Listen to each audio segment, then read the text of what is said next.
Hey, folks. Thanks, everyone, for joining. Really excited to have our second FP&A Anonymous session today. I'm excited to have Chris obviously join us from the Equals side, but welcoming Kevin Coy and Nick Molani. Kevin, do you want to quickly introduce yourself to the group as we let folks trickle in here, and then Nick, we'll have you go next. Great, yeah. Kevin Coy, have spent the last kind of 9 years in operating roles at a few different SaaS startups, Intercom, Labelbox, Mendel, and recently joined Otter in the last couple of weeks. So first 90 days of finance is near and dear and very top of mind for me. Before that, I spent 5 years in consulting and business school before that, or during that. So that's a little bit about me. Cool. Nick, over to you. Yeah, I'm Nick Molani. I would say I'm an entrepreneur at heart, and my journey has kind of taken me from a CPA firm to what I thought was the most entrepreneurial thing I could do with joining Bobby at Intercom. And then I joined an even earlier startup at Notion, and now I'm working on building my own thing. So it's been a fun ride. I would say I am at the intersection of accounting and high volume data. So I'm very excited to talk to you all today. Cool. Yeah, excited to hear about the early Notion days. Also, just thrilled to have two other deep SQL experts. We're going to get into SQL in the later stages of this conversation. Chris, do you want to quickly just give your background, and then I'll get us started? Yeah, hi everyone. I'm Chris Bergner, head of finance and analytics at Equals. Prior to Equals, was at Intercom doing go-to-market finance and a variety of corporate finance and other things. Helped build out a bunch of the sort of finance data models at Intercom, so have this nice background of spreadsheets and analytics. So Equals is kind of this perfect cross-section of product for me, and excited to chat again here with Kevin and Nick. Amazing. Okay, and then I'm Bobby. I'm the co-founder CEO of Equals. Started the company about 3 years ago, but before that spent 10 years as an analyst myself, spent 8 years running finance and analytics at Intercom. And this is being the first finance hire is a topic I absolutely love. So we're going to get into it. Two housekeeping items before we just jump in. One, if you have questions, there's a chat on the right-hand side here of Demio. So please, we'll be monitoring chat. If you have any questions, we'll try to address them at the end for Kevin and Nick. And then just a quick plug. So part of what we're doing here with Equals is one of the big campaigns that we're running right now is all around ARR reporting. And just a few weeks ago, Chris and I published a book on, it's called The Ultimate Guide to ARR. Jayan here from our team just dropped it into the handout section of Demio. So if you haven't downloaded it already, you're welcome to download it there. Check it out. It's a handy resource again for it's really the tool I wish I'd had as starting as the first finance hire at Intercom in setting up ARR reporting. Okay, so the housekeeping items behind us. We've got two topics on the agenda today. One is finance's role in an early stage startup. So we'll talk about kind of finance relative to how other execs see folks, see finance, expect it to be. And then we'll also talk about the first 90 days as a finance hire. We're going to drop a quick poll in the chat. If you don't mind quickly answering that, which one you want to cover first, and we'll go from there. So I'll give it here 5 seconds while we get some responses here. Cool. Give it. Here we go. Answers coming in. All right, I'm going to call it finance's role in an early stage startup. Okay, so maybe I'll kick us off here, and Kevin, I'll start with you. One of the things that I'm just really curious about, obviously your opinion on what the role of finance is in an early stage startup, but if you can talk to us about it relative to what other function leaders kind of have expected of you. I'm particularly curious kind of how CEOs have thought about finance, the role of finance, and just talk to us about kind of what things you've been aligned on and what things have been different in terms of expectations. Yeah, I think the biggest expectation outside of just owning kind of numbers and, the operating model, I think is, sort of the biggest core driver of finance. But one of the things I think comes up a lot in early stage is kind of driving cross-functional accountability, really owning, some elements of what might otherwise be sort of a chief of staff type position or a COO type position if you don't have that in place because, you're early stage. But when, I have been at kind of various companies and talking to CEOs, one thing they're really looking to lean on finance for is the neutral source of truth, the check on departments on sort of spending and growth modeling, a neutral pair of eyes that's not, overly optimistic or sandbagging, overly pessimistic on what targets should or could be, for marketing or sales or product or engineering. And so I think one of the biggest roles is just that sort of neutral accountability manager across the organization, above and beyond sort of obvious like finance. Hey, you got to close the books. You got to, run the planning process, et cetera. I think that's the biggest thing early stage that I think finance is sort of relied upon. What's in your kind of experience, what's that process of getting to being that kind of like neutral person who holds teams accountable? What are the kind of steps that you've taken to kind of be that resource? Yeah, I think, a lot of times, at least when I've come in, what you're walking into is a scenario where, maybe like there is some plan, right? There is some amount of, hey, we grew 40% last year. Let's grow 40% this year. And, we think we're going to spend about this much. But when you look sort of day to day, a lot of times you get into a meeting with the CEO and they tell the head of engineering, we need a new product.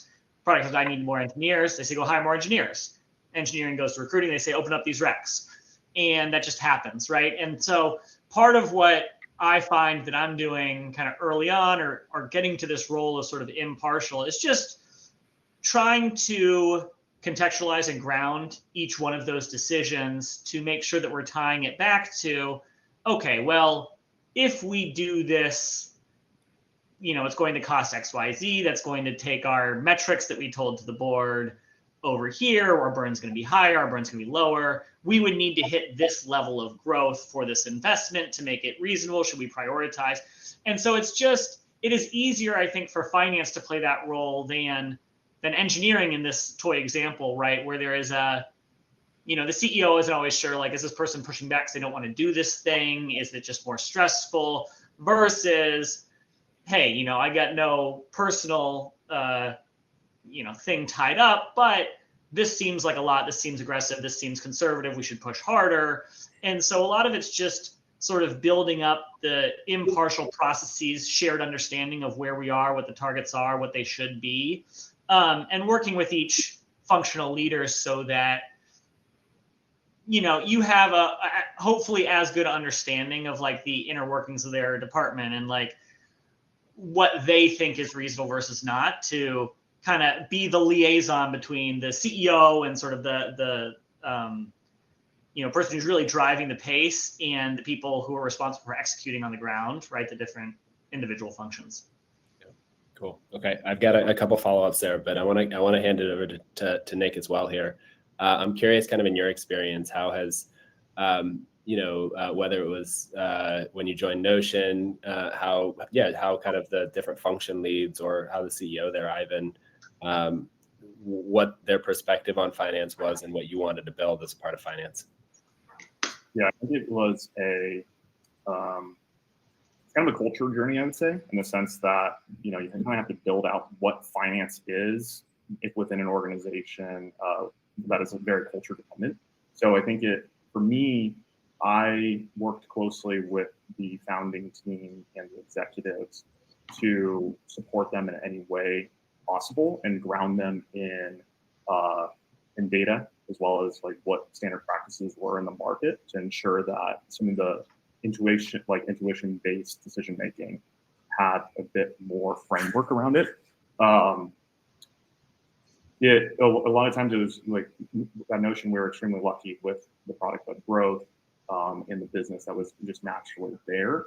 And kind of the back office finance team, we had to play catch up a lot of the time. So what we would do is we would try to find the nuggets of truth through talking with the founders where we wanted to go and start building systems and processes around that to help accelerate the growth and help the business scale. That didn't turn into a mess later on the road, down the road. That's my quick take on a long journey there. And what were some of the, if you can share, what were some of the kind of nuggets that you did find? Like, what were some of the most interesting kind of pieces of insights that you uncovered, or maybe some of the most powerful analyses, or even just like, sets of metrics or reports that you kind of helped kind of ground the team in an understanding of how the business was doing? Yeah, I mean, the business was growing so fast that at the time that I joined, we actually had, 3 different ARR metrics that the company was pointing to. So, just like the basics, the fundamentals, like Notion was growing so fast and was early stage in so many different ways when I joined, that just getting the basics right to enable everybody to point to the same number was a huge win. And ARR is a quick one that you can point to there, but all other metrics were also up for debate and discussion, and figuring out how we can, get this in a systematic reporting across a very complex business that spans from, freemium to consumer to business to enterprise. So it's a very, very complicated data set. Why were there 3 ARR numbers? What was that process of getting to 1?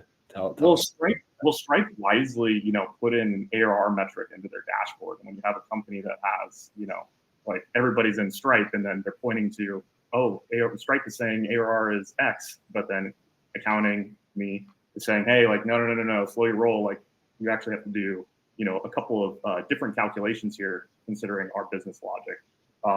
And then we just had there was another provider as well that sat on top of Stripe that spit out another out of the box ARR number. So I think it took time for us to take the business logic, the Notion business logic that was relevant to our business, and then apply that across all the different revenue streams that the business had in and outside of Stripe to then have a holistic number.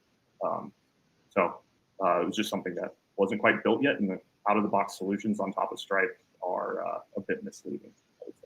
Yeah, I think that's a shared thesis we have over here at Equals. A lot of out of the box ARR reporting doesn't really work. You need something that's kind of custom fit to really kind of match exactly how your business works.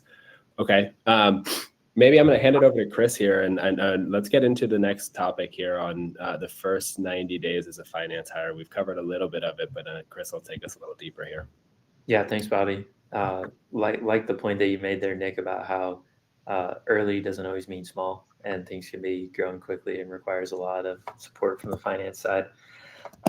Kevin, it sounds like you're kind of in this journey right now, in that sort of first 90-day phase. What are some of the things that you're looking to do early on, like projects you're focused on nailing straight out of the gate? Yeah, I think the biggest thing I think about early on is just trying to refine your overall operating plan. And, it typically start with the top line versus sort of cost reporting. But, it piggybacks a little bit off what Nick was saying, right? Which is, there is some amount of just like data integrity that you have to do. Hey, let's all make sure that we're pointing to the right customer number and the right ARR number, so that we cut down on the cycles of sitting in a room where, marketing thinks we were at 50 million and sales thought we were at 52 and someone thought. So there's a bit of work just to work with data engineering and, whatever analytics function you have in place to try and be that kind of arbiter of, hey, we need a single metric across the organization for ARR and customers and, your top level metrics. And then I think a lot of it comes to trying to get to the next layer deeper of, assuming you're sort of the first person coming in, what are your customer segments? What are the different groups that you can model out a little bit more precisely so that you can get to a better understanding compared to the kind of, as you start, I kind of mentioned, oh, we grew 40% last year. Let's grow 40% next year. And then we're going to add a new product. That's 5%. We'll cut some churn. That should be another 10% of growth. And then you have a plan that's hard to measure yourself against and say, why were we better or worse, when there's not the clear upfront estimation of exactly how you were going to get there. And so, as I think right now, it's all about those aspects, right? It's data integrity, data alignment, figuring out kind of customer segmentation, different acquisition channels. What are the levers we can pull, and how successfully they have been historically? How successful are they likely going to be in the future? And on that point, like, who's accountable to each of the parts of the plan, right? So as you work to kind of model out, create a operating plan, socialize it with the rest of the executive team, and then figure out, okay, almost always you're looking to figure out, okay, how can we, spend more to grow more, or where should we cut back where it's going to have the least impact? Let's identify that to the right places. We think, marketing is doing really well this quarter. Let's ramp up there. We want this new feature set. We think it's going to pay off in this time frame. So that's probably like 70% of what I'm focused on now, and what I've seen historically is just all that top line. And then, you get to the bottom line, and most SaaS companies, it's, putting processes around headcount, infrastructure, and performance marketing will get you like 90% of control over, variable spend, given that you're probably not signing leases every day. But, that's probably the last 30% is cleaning off back office processes, making sure that people don't hire without some amount of control in place. Maybe working with HR for like a leveling framework to put some guardrails and like, what's our pay philosophy and things of that nature. But, all in service of creating that sort of master operating plan that says, okay, here's how many people we're going to hire. Here's what we're going to spend in marketing. Here's what we think we're going to do from a top line perspective. And here's the accountability against each parts of the plan, so that when you show up to your, quarterly board meeting or your internal kind of quarterly, QBRs, that there is clear, here's how we did and why, and here's how we're going to address it when things are, good or bad or want to change. Yeah, that makes a lot of sense.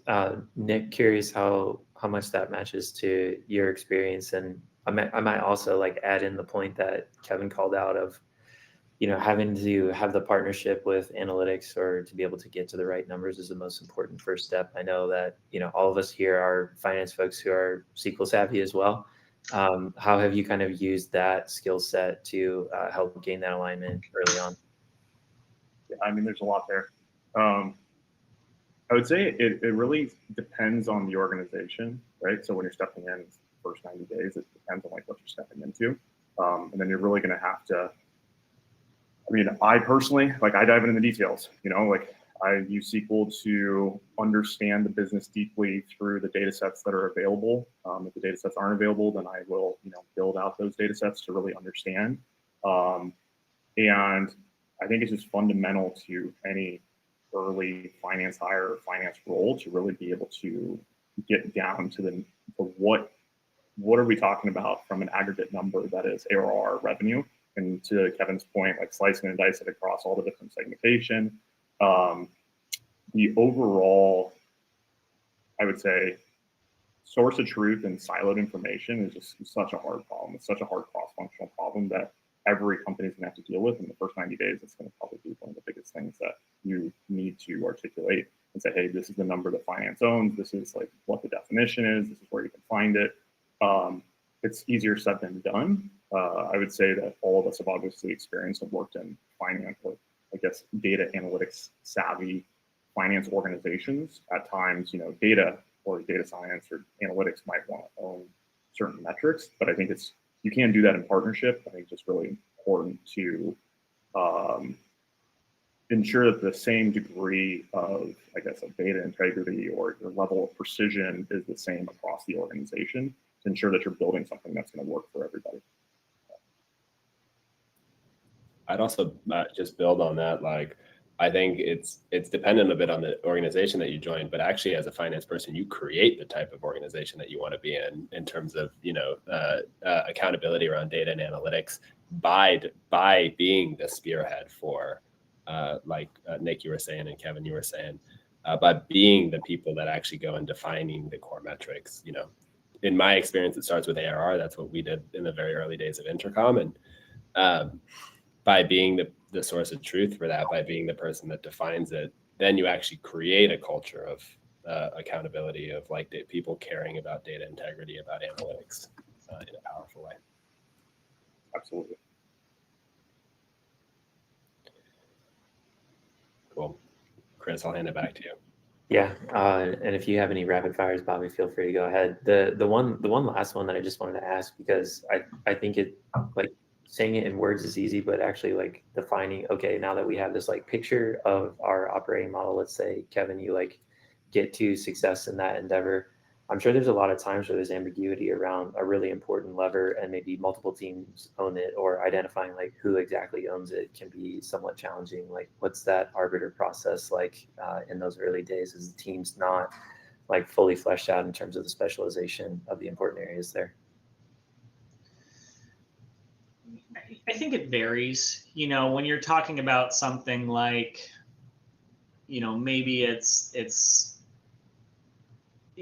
growth in a segment, right? And there is, hey, we want to grow our enterprise segment. We're moving up market. And that involves a combination of, new marketing activities, new, people on the, marketing side to drive awareness in a new segment of customers. It involves salespeople engaging and maybe going through a new sales type of motion. It involves product and feature set that can actually, satisfy the needs of those customers. And, so you're talking about a multifunctional problem. Like, let's say we set a new target for kind of enterprise and we don't have like a GM, it's all, even in an established organization, that would have a lot of cross-functional overlap. And I think, I don't know if I have a great, easy, hey, here's how you do it, here's how it works. But I think making sure that everyone acknowledges that this is a multi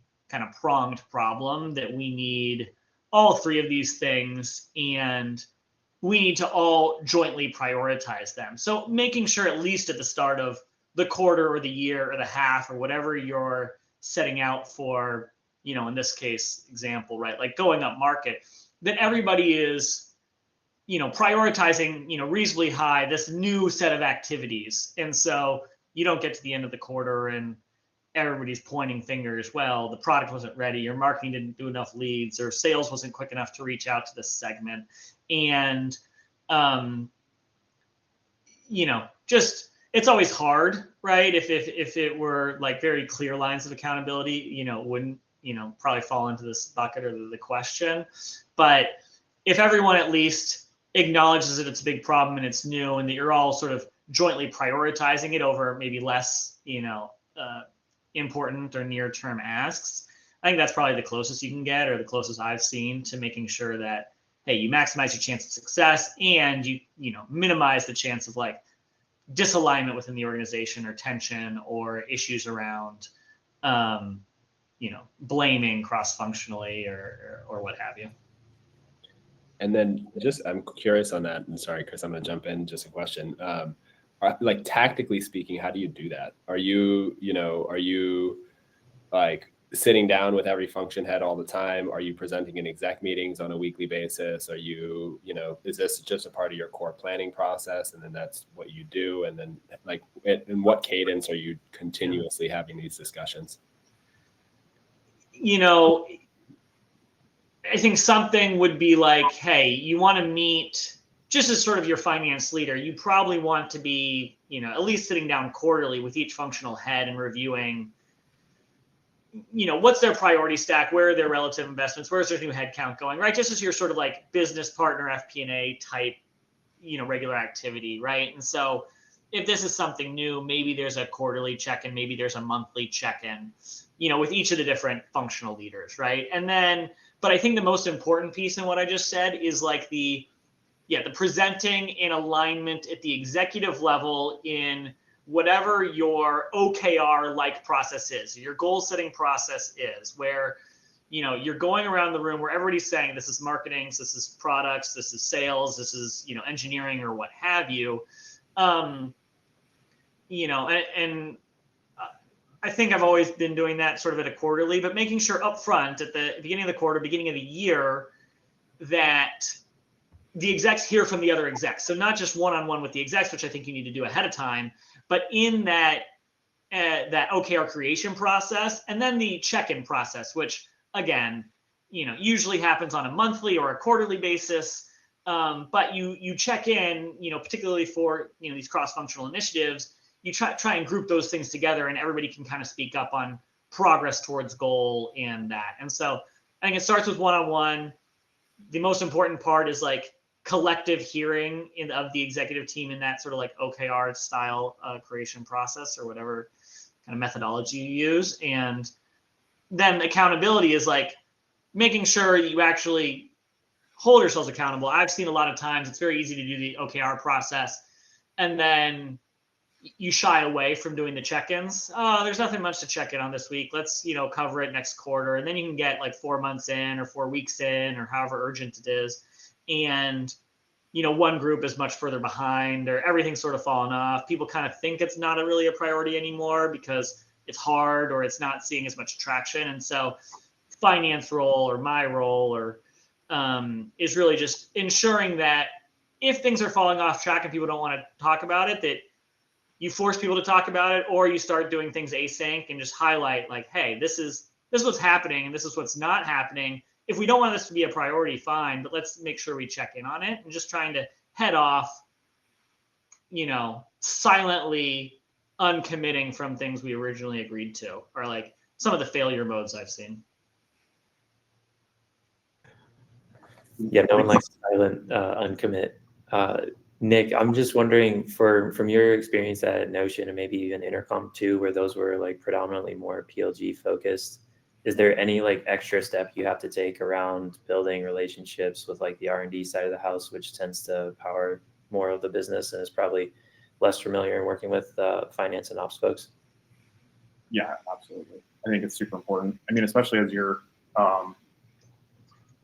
engineering or products can lead a lot of pricing and packaging and a lot of other things that could impact a number of areas on the top line. So it's just super important to stay tight and supportive and provide trade-offs and optionality for the team to make the best decision. I always think in terms of simplicity for both the customer and for the business, especially when it comes to pricing and packaging. So I think that's the most real example in terms of the product and how you really need to stay close to them. And I mean, a bit of a counter argument to what Kevin was saying, but I mean, the more early stage a company is, it's so hard to plan. It's so hard to really set some of these big targets, and the product team moves so fast to really attack the goals of the market or whatever's going on. So, I mean, at Notion firsthand, ChatGPT comes out, we launched Notion AI. It was a journey. Pricing and packaging went through so many different iterations, and I mean, this was back when we thought ChatGPT was going to cost, an astronomical amount of money. So we were figuring out, okay, how are we going to actually make this work from a margin perspective, and what are the trade-offs? And I mean, I was losing sleep over it. I think it's one of the things that just that relationship and being able to know, okay, who's the product manager who's running this? We're in this together. We're building this product together. We all want the best thing for our customers and for the business. How do we achieve kind of that simplicity goal to give our customers that product that's not going to break our systems or reporting, and obviously do the best thing for the business. So I think it's just relationship based. It's really, and I would say it's true across the organization, even outside of product. Just get to know your people, your teammates, and build in tandem with them.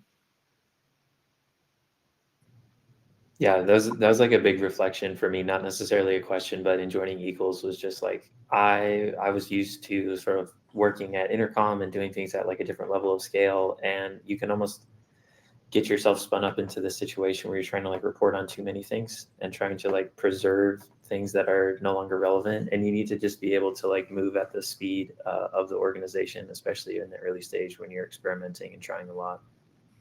Yeah, have all the different pricing models and Hypothetically speaking. Okay, cool. I know we're coming up here on time. I'm going to do a quick rapid fire set of questions for you, and then we'll wrap. Really appreciate the conversation and insights here. I'm going to start. We're going to go Nick first, Kevin second. So you're going to answer the questions, and you're going to you got as fast as you can. Rapid fire. What's your favorite part about being an early stage finance person? Nick. Building. There's no problem, too big or small. Just like going 0 to 1 on everything, even outside of accounting or finance. I like data sleuthing, just trying to figure out what's happening on a day-to-day basis and why. I think that just it's fun to be able to see very close to the ground level. Cool. What's your least favorite part about being an early stage finance person, Nick? It can be lonely at times. I think that's the biggest piece. And I think obviously groups like this are helpful because we're all in it together. But if you're the only finance person there and you're the only person putting a model around the business, you're not crazy. You're just thinking about it differently, and everybody comes around to your eventually. So. Yeah. I think Nick sort of mentioned this, but it's that tension between wanting to have a process in place and when do you want to just throw the process out and not slow down growth, and like that changes over time, and figuring that out I think is always hard and not my favorite part. Analysis you're most proud of, or analysis you're most proud of, Nick? It was a bit of a journey, less of like an analysis, I would say, but Notion's ARR and GAAP revenue on top of a less than ideal data set. So yeah, it was a tough one, but I'm proud of the outcome, I'd say.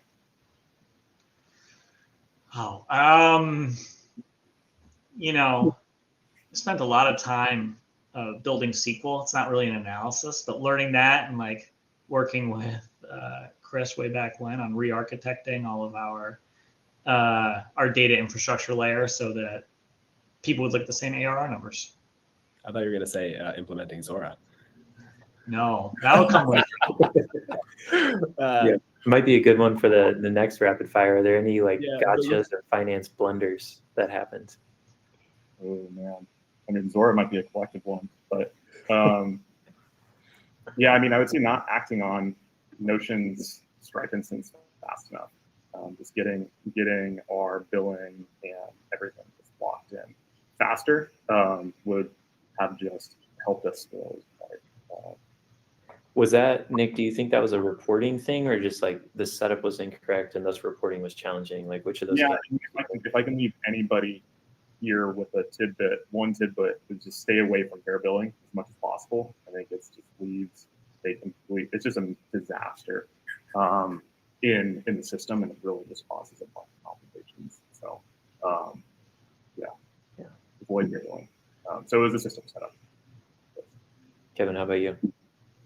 Yeah, I mean, you just joked. The Zora implementation, I think, was it was very eye-opening for being like, stepped in. Oh, I can project manage this implementation. Like, how hard could it be? We're only billing 30,000 customers a month, different amounts each month in like a very bespoke, individualized way that we have been handling somewhat well. And so I just think that not so much the outcome, but the process took way longer, was not smooth, led to a bunch of mistakes. And I think I have an appreciation for how hard systems implementations, whether those like, your ERP, QuickBooks to NetSuite, your HRIS, Gusto to Rippling, billing systems to Zora, and sort of adaptive insights versus whatever you have in place. Like all of those are way, way harder than at least I thought initially. And so Zora was what really was my hands-on experience for like how badly something can go in an implementation phase. I hope we don't have anyone thinking about buying Zora on this call right now. Okay. We're Give me your, fine once we set it up correctly. I think we just didn't do it very well, which was as much our fault as it was Laura's. Where it works, it's just the inputs and the settings. yeah, true. Yeah. Okay. And then give me your best 20-second pitch on why finance people should learn SQL. Nick. Oh man. This is a hot take maybe, but I don't think you'll ever really understand like the truth behind your business without diving into the data and doing the data sleuthing that Kevin was talking about. I guess accounting is the language of business, but SQL is the way that you read the book faster, I guess. So, it is just the way that you can really deeply understand what's happening in a high volume data intensive business. Yeah. I think just speed to insight, right? It's if you are always having to go ask an analyst, hey, can you pull a report for me? Means you have to think of like all 4 hypotheses you want to test at one time. You can't iterate through like, oh, I now see this, I want to run this. So it's way, way easier if you can just pull up your database and, run 4 queries and say, it doesn't have to be complicated, but just show me this data, show me that data, learn by inspection. I think just speeds up how quickly you're able to the next point, just understand more about what's happening with product usage or ARR or anything in your sort of prod database. Amen. It just increases the curiosity. It just feeds the curiosity. It's like you run one query and then you're like, oh, that's my insight, and then you just keep going deeper and deeper and deeper. Yeah, I might add just one more on that. The insight thing is really important too, but I think a lot of what people forget is it can like prevent a lot of mistakes too. If you like understand the lineage of your like data setup and architecture and how like operational flows work, which SQL is like sort of a requirement to understand how those come together, you can avoid a lot of mistakes and save a lot of time from having to unwind something that happened out of order or should have been done differently. Cool. Okay, last question for each of you. Nick, what's the best winery nobody's ever heard of, or best winery you like right now that's under the radar? Oh man, well, under the radar. So I got to plug my old employer, United Family Vineyard, down in Central Coast, which is they're just great producer, decently priced wines, tastes great. And then another one is the only other wine club that I'm belonged with is Carhartt down in Los Olivos. So check them out. Cool. KK, best sports bet you ever made? I don't feel like I've won a sports bet in quite some time, but the most I ever made in betting was betting on the last election where there was a big mispricing in the market. Maybe sports betting was probably my last big sports bet win was betting on the Warriors after KD got injured against the Rockets. So, that's probably the one where probably 2 years ago was the last time I made like more than $25 on an individual sports bet. So, hey. Okay, good to know you've cooled off a little bit. Yeah, it's not going so hot recently. Okay. All right. Well, I appreciate the conversation, guys. I'm genuinely just miss working with you.